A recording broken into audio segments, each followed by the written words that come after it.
Baik, sebelum memulai pelajaran pada pagi hari ini, mari kita sama-sama berdoa. Berdoa dimulai. Bismillahirrahmanirrahim.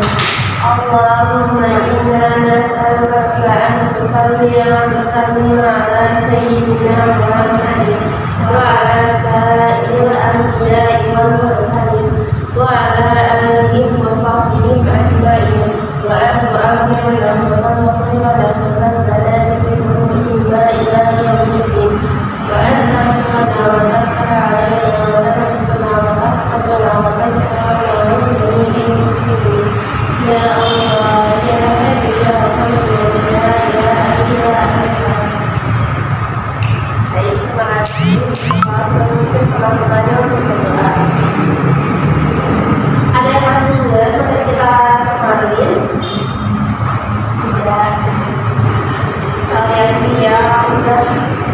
mau naik kelas keempat. Oke, materi kita pada pagi hari ini yaitu permintaan dan pengeluaran.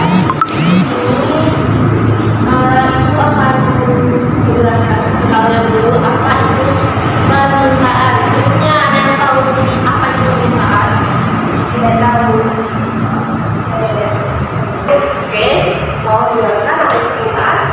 Permintaan merupakan jumlah barang yang diminta pada tingkat harga, waktu, dan tempat tertentu. Oke, benar ya. Permintaan adalah jumlah barang atau jasa yang diminta pada tingkat harga, tempat, dan waktu tertentu. Permintaan juga bisa diartikan sebagai meminta sesuatu atau jumlah barang yang ingin dibeli. Di sini permintaan juga sangat penting ya dalam masalah permintaan dalam membentuk harga keseimbangan, yang dimana tanpa adanya penawaran dan permintaan maka tidak ada terjadinya harga pasar. Lanjut, di sini saya akan menjelaskan faktor-faktor yang mempengaruhi permintaan. Yang pertama ada harga barang, yang dimana harga barang ini yaitu salah satu unsur penting ya dalam permintaan. Kenapa? Karena jika harga barang naik maka permintaan akan turun, begitu juga sebaliknya. Jika harga barang turun maka permintaan akan naik. Oke, ada yang ingin ditanyakan di sini? Oke, kita lanjut ya. Yang kedua ada pendapatan konsumen, yang dimana di sini maksudnya semakin tinggi pendapatan konsumen maka semakin tinggi daya beli dan semakin tinggi daya beli dan harga permintaan pada suatu barang. Kita lanjut ke secara konsumen, yang dimana secara konsumen ini sama ya maksudnya dengan preferensi konsumen, yang dimana dipengaruhi oleh keinginan, tren teknologi dari tema-temanya ya saat ini, terus gaya hidup sehingga menyebabkan atau mengalami permintaan tersebut. Lanjut, yaitu jumlah penduduk, yang dimana semakin banyak jumlah penduduk maka semakin banyak jumlah barang yang akan diminta. Oke, lanjut ke faktor yang mempengaruhi yang kelima, yaitu ada harga barang substitusi, yang dimana harga barang substitusi tidak menyebabkan permintaan harga suatu terhadap barang tersebut. Karena jika perubahan harga barang substitusi menyebabkan permintaan harga barang tersebut naik atau turun, balik lagi tergantung jika harga barang substitusi itu naik atau turun. Lanjut ke terakhir, yaitu ada faktor ketersediaan informasi, yang dimana di sini kita harus memiliki kemampuan untuk mengakses informasi dan sumber daya yang terkait dengan kebutuhan, di mana dan kapan dibutuhkan. Oke, lanjut, yaitu ada hukum permintaan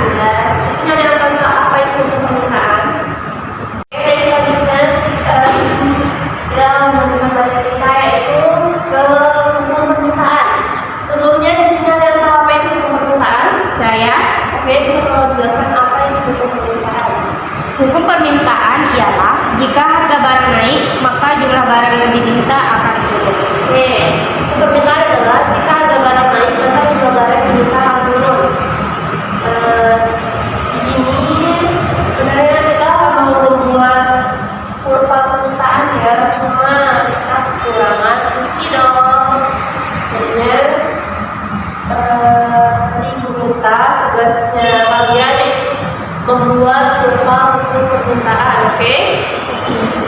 Oke. Kita sudah membahas tentang materi permintaan. Lanjut, kita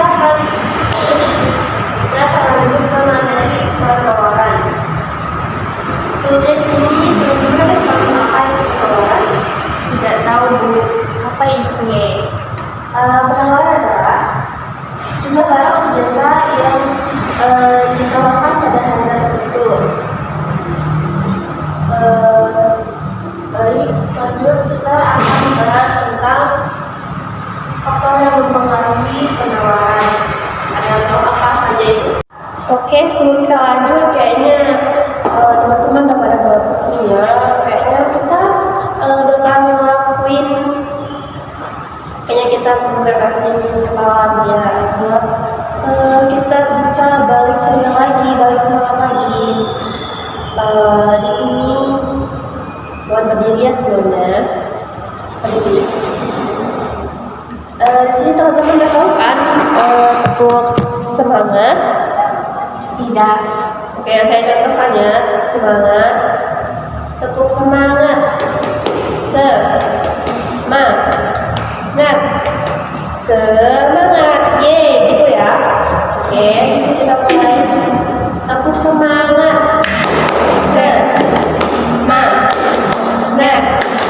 Semangat. Oke, udah nggak ngantuk lagi kan semuanya? Enggak. Oke, bagus. Kita lanjut ke ini ya. Faktor yang mempengaruhi penawaran ada harga barang atau jasa, biaya produksi, teknologi, dan ketersediaan bahan baku dan banyak lagi ya. Oke, saya jelaskan dari biaya produksi, biaya bahan baku, tenaga kerja, dan overhead. Lanjut ke faktor yang mempengaruhi yaitu teknologi. Kemajuan teknologi dapat meningkatkan efisiensi produksi. Sejauh ini pasti teman-teman sudah tahu ya pengaruh teknologi terhadap penawaran. Terus lanjut ada strategi perusahaan yang dimana keputusan perusahaan untuk memperluas atau mengurangi produksi. Lanjut ke kapasitas produksi dan dimana kemampuan perusahaan untuk memproduksi barang atau jasa. Ini saya sebutkan faktor internalnya ya. Baik sampai faktor internalnya dari 4 yang sudah saya jelaskan, apakah teman-teman sudah mengerti? Pastinya teman-teman sudah mengerti ya. Karena faktor yang mempengaruhi penawaran ini sangat penting untuk kalian ingat. Karena itu nanti akan keluar ketika kalian akan membuat akhir semester nanti. Lanjut ke faktor eksternalnya, ada permintaan pasar yang dimana jumlah barang atau jasa yang dibutuhkan konsumen. Yang kedua ada harga barang atau jasa, harga yang ditawarkan mempengaruhi jumlah penawaran. Lanjut ke ketersediaan bahan baku, yang dimana ketersediaan bahan baku yang cukup mampu mempengaruhi penawaran. Lanjut ke kebijakan pemerintah, ada kebijakan pajak, regulasi, dan subsidi. Lanjut ke yang kelima ada perubahan musim. Di sini ada yang tahu apa maksud dari perubahan musim? Perubahan musim dapat mempengaruhi penawaran barang atau jasa tertentu. Lanjut ke kondisi ekonomi, yang dimana ada inflasi, resesi, dan kemajuan ekonomi. Selanjutnya ada persaingan, faktor alam, perkembangan teknologi, dan kultur preferensi konsumen. Nah, dari yang sudah saya jelaskan tadi itu yaitu faktor eksternalnya ya.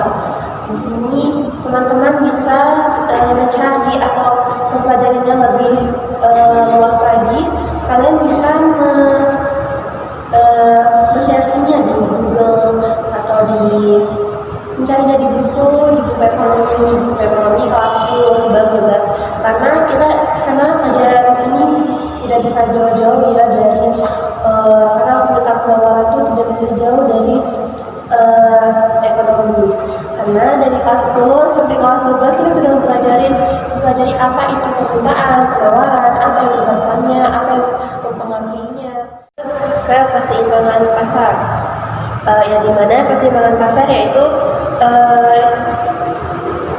keseimbangan antara penawaran dan permintaan itu sama, jadi tidak ada yang membedakan dan tidak ada yang bisa saling ada yang membedakannya. Terus lanjut, yaitu ada faktor yang mempengaruhi keseimbangan pasar. Yang pertama itu ada faktor internalnya. Yang pertama ada harga barang atau jasa. Harga yang ditetapkan oleh produsen mempengaruhi permintaan dan supply. Yang kedua ada jumlah supply, yang dimana kuantitas barang atau jasa yang ditawarkan oleh produsen. Yang ketiga ada jumlah permintaan, yang dimana kuantitas barang atau jasa dibutuhkan oleh konsumen. Terus lanjut ada biaya produksi, biaya bahan baku, tenaga kerja, dan overhead. Terus lanjut ada teknologi, mengembangkan teknologi yang efisien, efisiensi produksi dan biaya. Terus ada lanjut struktur pasar, yaitu ada monopoli, oligopoli, dan persaingan sempurna. Tadi yang saya jelaskan itu adalah faktor yang mempengaruhi keseimbangan pasar, yaitu faktor eksternalnya. Di sini teman-teman sudah tahu, mohon maaf, faktor internal. Di sini teman-teman bisa mempelajari lebih luas lagi dan pelajarinya di materi yang sudah saya di mata yang sudah saya share dan juga PPT yang sudah saya share. Di sana sudah ada poin-poin yang sudah saya tuliskan, yang sudah saya cantumkan di sana. Jadi teman-teman bisa mempelajarinya dan belajar untuk lebih memperluas pengertiannya. Lanjut ke faktor eksternalnya, yaitu ada kebijakan pemerintah, yang dimana ada pajak, subsidi, regulasi, dan kebijakan moneter. Terus lanjut ada perubahan teknologi, ada inovasi yang mempengaruhi produksi dan konsumsi.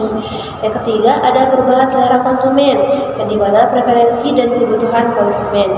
Terus lanjut ada ketersediaan sumber daya, yang dimana ada ketersediaan bahan baku, tenaga kerja, dan infrastruktur. Terus lanjut ada perubahan demografi, yang dimana ada pertumbuhan penduduk, usia, dan distribusi pendapatan. Nah, di sini juga ada kondisi ekonomi, ada inflasi, terus resesi, dan pertumbuhan ekonomi. Ada perdagangan internasional, faktor alam, perubahan musim, dan faktor lainnya. Teman-teman bisa membaca faktor lainnya yang di PPT yang sudah saya kirimkan juga. Di sini dari faktor internal dan faktor eksternalnya, apakah teman-teman sudah memahami apa yang sudah saya jelaskan? Oke, saya harap sudah ya, karena setelah ini saya akan memberikan teman-teman tugas yang berkaitan dengan keseimbangan pasar, yang dimana permintaan dan penawaran itu sama. Di sini saya akan minta teman-teman buat, tapi itu nanti di akhir ya, karena di sini kita masih harus mempelajari jenis-jenis keseimbangan pasar. Oke, kita bakal lanjut ke keseimbangan pasar. Oke, jenis-jenis keseimbangan pasar yang pertama ada keseimbangan pasar sempurna. Oke, yang dimana di sini ciri-ciri pasar sempurna itu ada banyak penjual dan pembeli, barang atau jasa homogen atau sama ya. Terus informasi pasar lengkap, bebas masuk dan keluar pasar, tidak ada perusahaan dominan. Ya, dari keseimbangan pasar sempurna ini contohnya itu seperti pasar sayuran, pasar buah, dan sejenisnya ya. Pasti teman-teman udah tahu karena kita sudah mempelajarinya sangat sering sekali ya. Oke, lanjut ada keseimbangan pasar tidak sempurna. Teman-teman ada tahu apa itu pasar tidak sempurna? Oke, pasar yang kurangnya informasi pasar, barang atau jasa berbeda, terus pembatasan masuk pasar, terus perusahaan memiliki kekuatan pada pasar tersebut, sehingga kita tidak bebas ya untuk keluar masuk ke pasar tersebut. Contohnya seperti pasar mobil dan elektronik. Mungkin wajar ya, karena di sini di pasar tidak sempurna. Baik, lanjut. Kita akan lanjut ke keseimbangan pasar monopoli, yang dimana pasar monopoli itu satu penjual tapi banyak pembeli. Nah, juga tidak ada substitusi dekat, terus pembatasan masuk pasar, terus perusahaan memiliki kekuatan pasar besar. tahu apa itu contoh pasar monopoli? Oke, contohnya itu yaitu pasar listrik, pasar air.